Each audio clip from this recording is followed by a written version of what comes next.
Hi students, welcome to my YouTube channel HSC commerce. आज का concept है हमारा एचएससी का पार्टनरशिप फाइनल अकाउंट। अगर आप हमारे चैनल पे न्यू है तो चैनल को सब्सक्राइब कीजिए एंड बेल आइकन को क्लिक कीजिए ताकि आपको लेटेस्ट वीडियो का अपडेट मिलता रहे।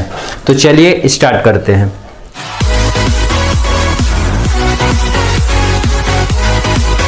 प्रीवियस वीडियो में हम लोग ने बात किया था, ट्रेडिंग अकाउंट हमारा क्लियर हो गया था, profit and loss account clear हो गया था, आपका total means trading and profit and loss account क्या हो गए थे, क्लियर हो गए थे। आज का लास्ट टॉपिक है फॉर्मेट के हिसाब से balance sheet as on, means balance sheet के बारे में हम लोग देखने वाले हैं। बैलेंस शीट कोई अकाउंट नहीं है, ये एक स्टेटमेंट है जो किसी भी कंपनी का फाइनेंशियल पोजीशन रिप्रेजेंट करता है। क्लियर हो गया।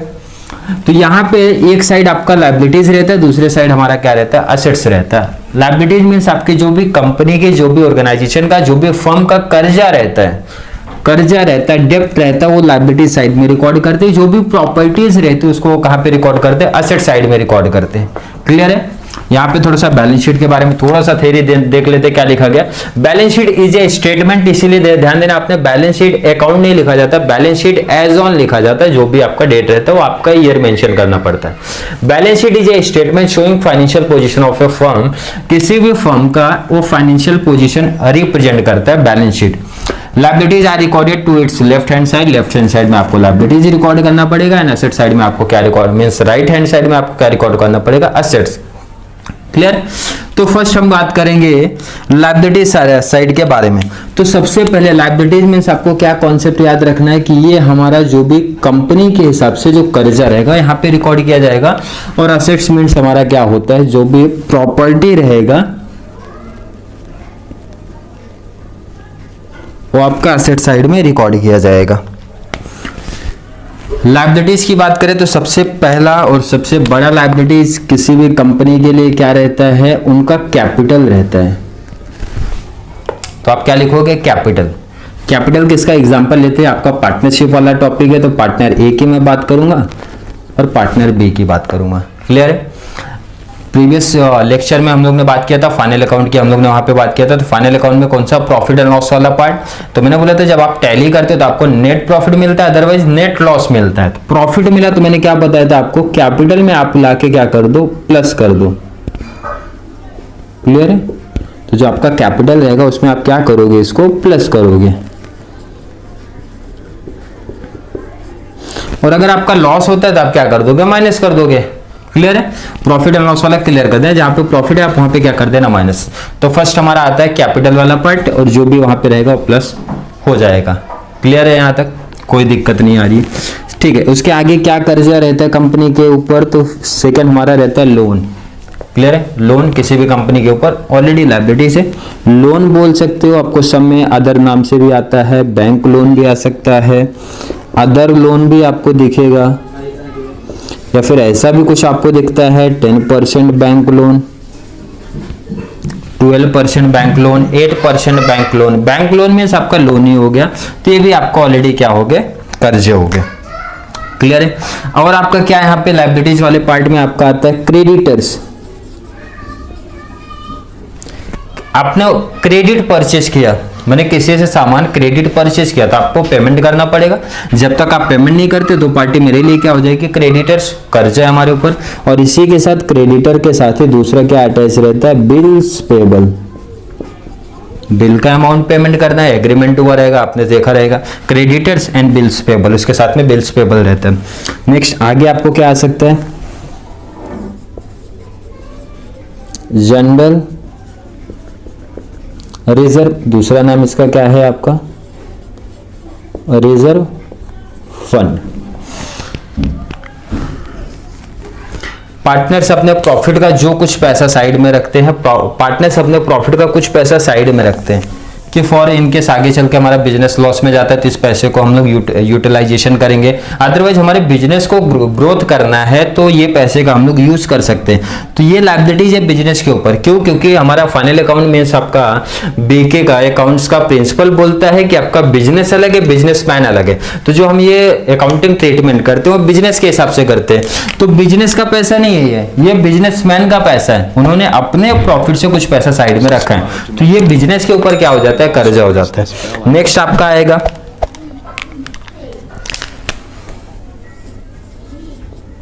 आउटस्टैंडिंग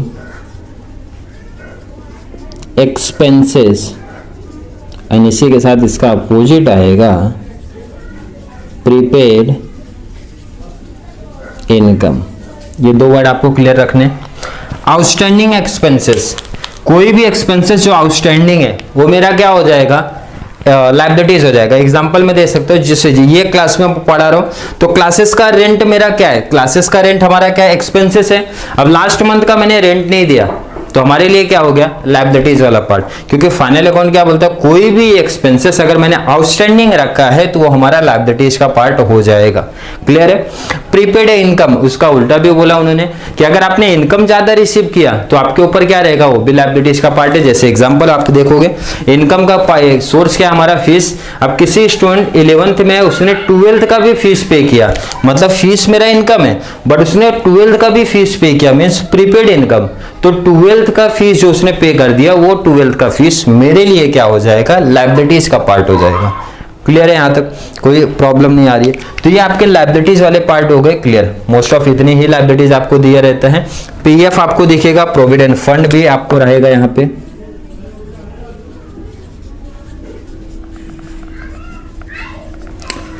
प्रोविडेंट फंड को हम लोग शॉर्ट में क्या बोलते हैं, पीएफ। पीएफ किसका रहता है, जो सैलरी पर्सन का सुना रहेगा आपने, पीएफ कट जाता है तो कंपनी क्या करती है, कट करती है और बाद में उसको रिटर्न दे देती है। तो कंपनी के लिए पीएफ हो जाता है लायबिलिटीज, क्यों, क्योंकि बाद में उनको रिटर्न भी करना है। तो आपके लायबिलिटीज में मोस्ट ऑफ इतने ही एग्जांपल्स आपको देखने वाले हैं। एक दो एक्स्ट्रा भी आपको दिखेगा, जैसे डिबेंचर्स वगैरह हो गए, तो वो टोटल लायबिलिटीज के पार्ट हो गए यहाँ पे कंप्लीट। अब मैं एसेट्स की बात करता हूँ, आपको एसेट्स सब में ज्यादा दिए रहेंगे। तो सबसे पहले ध्यान देना, एसेट में आप कैसे उसको याद रखोगे, थोड़ा बहुत 11th में आपने बेसिक पार्ट भी किया रहेगा। तो सबसे पहला मैं क्या करूंगा, आपको फिक्स एसेट के बारे में बताऊंगा। क्या फिक्स एसेट को पहले ध्यान में रखो। तो फिक्स एसेट में आप देखोगे, सबसे पहले ऑलरेडी सबने सुना है, एग्जांपल्स में ही देख लेते हैं। Land and building. Fix asset means ऐसे एसेट जो हम लोग एक बार परचेज करते हैं, उसका बेनिफिट मिनिमम मैं बता रहा हूं, कम से कम 1 साल से ज्यादा का बेनिफिट अपने को मिलता है। और long term 3 year 4 year 5 year 6 year कितना भी जा सकता है, बट रूल क्या बोलता है, 1 साल से ज्यादा का बेनिफिट अपने को मिलेगा। ऐसे एसेट्स की बात कर रहे हैं। लैंड एंड बिल्डिंग, एक बार परचेज किया, बेनिफिट लॉन्ग टर्म के लिए मिलेगा। फर्नीचर की बात कर लो, फर्नीचर भी वही सेम, एक बार परचेज किया, बेनिफिट लॉन्ग टाइम के लिए, मींस फिक्स एसेट है हमारा वो भी। प्लांट एंड मशीनरी, ये भी वही है। कंप्यूटर, मोटर कार या फिर मोटर वैन आता है, मोटर कार आता है, व्हीकल आता है, कुछ भी आप बोल सकते हो, जो भी सम्स में दिया रहेगा वही है आपके। तो ये सब आपके क्या दिख रहे हैं, फिक्स एसेट दिख रहे हैं। यहाँ पे इक्विपमेंट ऐड कर सकते हो आप, इक्विपमेंट भी आपका एसेट है। प्रीमाइसेस, अब जो प्रीमाइसेस हमारी होती है कितने तरीके की, 2 तरीके की प्रीमाइसेस होती है। एक होती है फ्री होल्ड और एक होती है हमारी lease hold.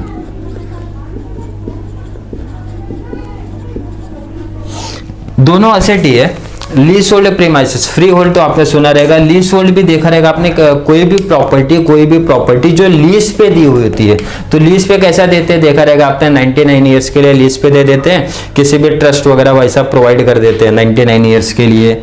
Already practical 99 years के लिए लीज पे दिया जाता है। जैसे आपने ऑलरेडी देखा रहेगा, सुना रहेगा, लीज पे देते कुछ टाइम के लिए, तो बाद में लेकिन उसका राइट्स ले लिया जाता है, लेकिन जितने टाइम के लिए दिया जाएगा वो उसके हिसाब से एसेट्स रहता है। तो प्रीमाइसेस ये इतने आपके कौन से हो गए, फिक्स एसेट। अब फिक्स में आपने ये देखा रहेगा 2 पार्ट होता है, एक आपका होता है टेंजिबल एसेट, एक होता है इनटेंजिबल एसेट।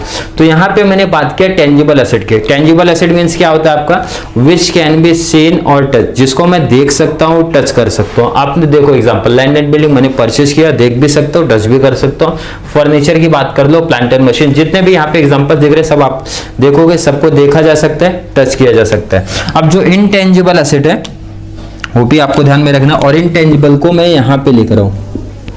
आपके सिलेबस में इनटेंजिबल कितने दिए हैं, 4। वो फिक्स एसेट है बट जिसको आप देख नहीं सकते हो, बट कंपनी के हिसाब से क्या है, एसेट है। पहला आपने देखा रहेगा गुडविल,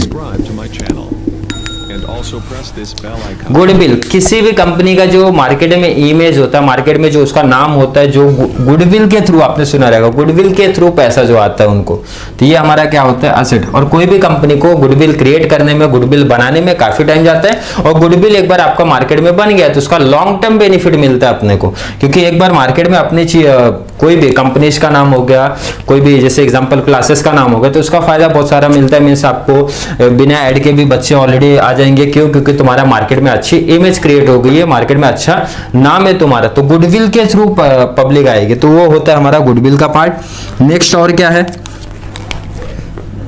कॉपीराइट। कॉपीराइट आपने सुना रहेगा, सॉन्ग्स वगैरह का होता है, मूवीज का होता है, किसी भी ड्रामा का होता है, बुक्स का भी होता है ऑलरेडी। तो बुक्स में भी आपने देखा रहेगा, कोई भी गवर्नमेंट बुक्स आप देखोगे तो उसके सेकंड पेज पे आपको इस तरीके से दिखेगा, सी करके राउंड रहता है, और उसके बाजू में लिखा रहेगा all rights are reserve to भी, जो भी राइटर रहेगा उनके ऊपर, मतलब जितने भी राइट्स है बुक्स के रिगार्डिंग वो किसके पास है, राइटर्स के पास है। बिना राइटर्स के परमिशन के कोई और बंदा उसको कॉपी नहीं कर सकता है। अगर कॉपी करता है तो बाद में उसके खिलाफ सामने वाला क्या कर सकता है, पार्टी क्या कर सकती है, केस कर सकती है। या फिर आपने सॉन्ग्स में देखा रहेगा, टी सीरीज वाले आपने देखा रहेगा, वहां पे कॉपीराइट का क्लेम करते हैं, मींस आपको कॉपीराइट का बेचते हैं। तो कॉपीराइट क्या होता है, कोई भी मूवी का, कोई भी सॉन्ग्स का, किसी भी बुक्स का अगर मैंने एक बार कॉपीराइट करा लिया तो उसका बेनिफिट कब तक होता है, लॉन्ग टाइम के लिए होता है, क्योंकि बिना मेरे परमिशन के मेरा वो सामान, मेरी वो चीज कोई और बंदा कॉपी नहीं कर सकता है। नेक्स्ट हमारा क्या आता है, पेटेंट्स एंड ट्रेडमार्क। दोनों में थोड़ा सा डिफरेंट है। पेटेंट क्या होता है, पेटेंट कोई भी डिजाइन आपने बनाई है वो होता है, कोई भी डिजाइन जो आपने देखा होगा वो होता है पेटेंट। क्लियर हो गया? कोई भी डिजाइन, जैसे आपने मूवीज वगैरह में देखा रहेगा, कार की डिजाइन आपने बनाई, तो जो कार की डिजाइन आपने ड्रॉ किया उसका आपको पेटेंट कराना पड़ेगा। पेटेंट मीन्स हो जाता है उस डिजाइन का जो राइट्स है, उस डिजाइन की जो भी कार्स मार्केट में मिलने वाली, उसके पूरे राइट्स मेरे पास हैं, बिना मेरी परमिशन के कोई और बंदा उस डिजाइन की कार को मार्केट में बना के बेच नहीं सकता। क्यों? क्योंकि पेटेंट मेरे पास है। वो क्लियर होगा कि वो उस तरीके की कार बनाने के लिए सामने वाले को मुझसे परमिशन लेना पड़ेगा, क्योंकि उसका पेटेंट मैंने कराया है। एंड ट्रेडमार्क आपका क्या होता है, किसी भी कंपनी का लोगो होता है। जैसे आपने एप्पल कंपनी का देखा रहेगा, BMW का देखा रहेगा, मर्सिडीज का देखा रहेगा, अलग अलग कंपनीज का अपना एक कुछ स्पेसिफिक लोगो रहता है। तो लोगो का भी क्या कराना पड़ता है, ट्रेडमार्क कराना पड़ता है। उनका वो जो लोगो है वो कोई बंदा कॉपी नहीं कर सकता है, तो सामने वाले के ऊपर वो कंपनी क्या कर सकती है, केस कर सकते हैं। तो ये चार आपके देखना रहेगा इंपॉर्टेंट। इनटेंजिबल है, क्लियर है, फिक्स एसेट है बट इनटेंजिबल नेचर के, तो आपके ऑब्जेक्टिव में भी पूछा जाता है goodwill is a intangible asset, true और फॉल्स में, या फिर मल्टीपल चॉइस क्वेश्चंस वगैरह में, तो आपको यहाँ पे ध्यान रखना है। तो ये आपके फिक्स एसेट हो गए क्लियर, टेंजिबल भी, इनटेंजिबल भी। अब आपके करंट एसेट की मैं बात करता हूँ। करंट एसेट क्या होते हैं आपके, लेस देन 1। इसमें क्या पड़ा, ऐसा एसेट जिसका बेनिफिट आपने कब तक मिलेगा, कम से कम मोर देन 1 ईयर तक का। मोर देन 1 ईयर तो मिनिमम है कि मतलब 1 साल से ज्यादा का मिलने ही वाला है, और कितने साल है वो डिपेंड करेगा किस तरीके का प्रीमाइसेस है। अब करंट एसेट उसका अपोजिट है, 1 साल के अंदर ही उसका बेनिफिट क्या हो जाता है, हमारा कंप्लीट हो जाता है। तो मैं करंट एसेट के पार्ट की बात करूंगा। फर्स्ट हमारा करंट एसेट में पहला ही आप देखे रहोगे कैश। कैश के और कौन से नाम होते हैं, कैश बैलेंस आपने देखा रहेगा, एंड नहीं तो कैश इन हैंड। एग्जाम में मतलब आपको सब में कुछ भी लिख के आता है, कैश भी लिख के आया, कैश बैलेंस भी लिख के आया, कैश इन हैंड भी लिख के आया। तो कैश है तो इसी के साथ में क्या चलता है, अपना बैंक भी चलेगा, बैंक बैलेंस भी चलेगा,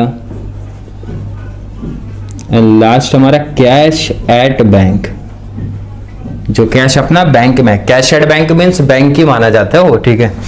अब थोड़ा यहाँ का अपोजिट पढ़ लेते हैं। क्रेडिट परचेस किया तो क्रेडिटर्स, क्रेडिट मैंने सेल किया तो उसका अपोजिट हमारा क्रिएट होएगा डेटर्स। यहां क्या था, बिल्स पेबल, मैंने क्रेडिट परचेज किया, सामने वाले ने बिल का एग्रीमेंट लिया तो मैं बिल्स पेबल रिकॉर्ड करूंगा। उसका उल्टा भी हो सकता है, मैंने किसी को क्रेडिट सेल किया है और बिल का एग्रीमेंट रखा है तो मैं इसको क्या बोलूंगा, बिल्स रिसीवेबल। क्लियर है? नेक्स्ट उसके बाद हम लोग ने यहाँ पे क्या देखा था, आउटस्टैंडिंग एक्सपेंस। अगर मेरा एक्सपेंस पेमेंट करना बाकी है तो कर्ज है, उसका अपोजिट भी हो सकता है, मेरा इनकम आउटस्टैंडिंग है, आउटस्टैंडिंग इनकम, इनकम आना बाकी है, असेट्स का पार्ट है। प्रीपेड इनकम, मैंने इनकम ज्यादा रिसीव किया था तो मेरा लायबिलिटीज का पार्ट है, जितना एक्स्ट्रा मैंने रिसीव किया उसका अपोजिट हो सकता है, मैंने एक्सपेंसेस ज्यादा के पेमेंट कर दिया। जैसे मैंने एग्जांपल रेंट का लिया था, रेंट मेरा बाकी है, लास्ट मंथ 2-3 मंथ का मैंने नहीं लिया, तो मेरे ऊपर लायबिलिटीज, मैंने 2 से 3 महीने का एक्स्ट्रा पेमेंट कर दिया है, तो मेरा असेट। अगर मैंने अपना एक्सपेंस प्रीपेड कर दिया है तो मेरा क्या रहेगा, वो असेट का पार्ट रहेगा। नेक्स्ट और क्या क्या चीजें हैं यहाँ पे, स्टॉक आ सकता है, इसी को क्लोजिंग स्टॉक भी बोलते हैं, इसी को स्टॉक इन ट्रेड भी बोलते हैं, इसी को इन्वेंट्रीज भी बोलते हैं, कुछ भी नाम आ सकते हैं आपको। फिलहाल फाइनल अकाउंट में आपको क्लोजिंग स्टॉक ही आएगा जो कि एडजस्टमेंट में दिया होता है, बट अदर सम्स वगैरह में मैंने क्लियर कर दिया। एडमिशन वगैरह पढ़ोगे तो आप पे स्टॉक इन ट्रेड भी दिखेगा, इन्वेंट्रीज भी दिखेगा, तो वर्ड क्लियर आपको होना चाहिए। टूल्स वाले पार्ट दिखेंगे, लूज टूल्स, टूल बॉक्स आपने सुना रहेगा, टूल बॉक्स ऑलरेडी उसी को क्या बोला जाता है, लूज टूल्स वाले पार्ट बोले जाते हैं। तो करंट एसेट ये हो जाते हैं आपके क्लियर, मींस ये आपका मैंने फॉर्मेट बता दिया किसका, बैलेंस शीट का। लेफ्ट हैंड साइड में आपको क्या दिखाना है, लायबिलिटीज कंपनी के दिखाने, राइट हैंड साइड में आपको क्या दिखाना है, असेट से दिखाना है। और बहुत सारे मैंने एग्जांपल्स आपको दिए हैं, बाकी आपके टेक्स्ट बुक में दिए गए, वहां पे याद रख लेना। और एक एक्स्ट्रा पार्ट आपको जो दिया गया है, इन्वेस्टमेंट।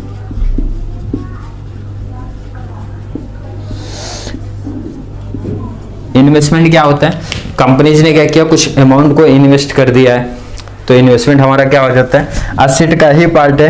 ये आपको क्लासिफिकेशन ध्यान देना, आपको तो ये क्लासिफाई करना नहीं है कि फिक्स एसेट है कि करंट एसेट है, आपको बस इतना ध्यान रखना असेट से। बट आप आगे जब भी मींस आगे के लेवल में पढ़ोगे, इन्वेस्टमेंट को उन्होंने ना तो फिक्स में रखा है ना तो करंट में, इन्वेस्टमेंट का एक अलग ही मींस उन्होंने बनाया है। फर्स्ट अपना फिक्स एसेट, सेकंड इन्वेस्टमेंट, तो इन्वेस्टमेंट को अलग ही उन्होंने रखा है। इन्वेस्टमेंट को, इन्वेस्टमेंट मतलब समझा कंपनीज ने अपना कुछ इन्वेस्टमेंट किया बाहर कहीं पे भी, तो असेट रहता है, क्योंकि इन्वेस्ट किया हो तो पैसा रिकवर होगा, साथ में अपने को उस पे इंटरेस्ट भी मिलता है, तो ये इन्वेस्टमेंट इधर आ जाता है, असेट साइड का पार्ट हो जाता है। तो ये बैलेंस शीट का फॉर्मेट यहाँ पे आपका हो गया है कंप्लीट।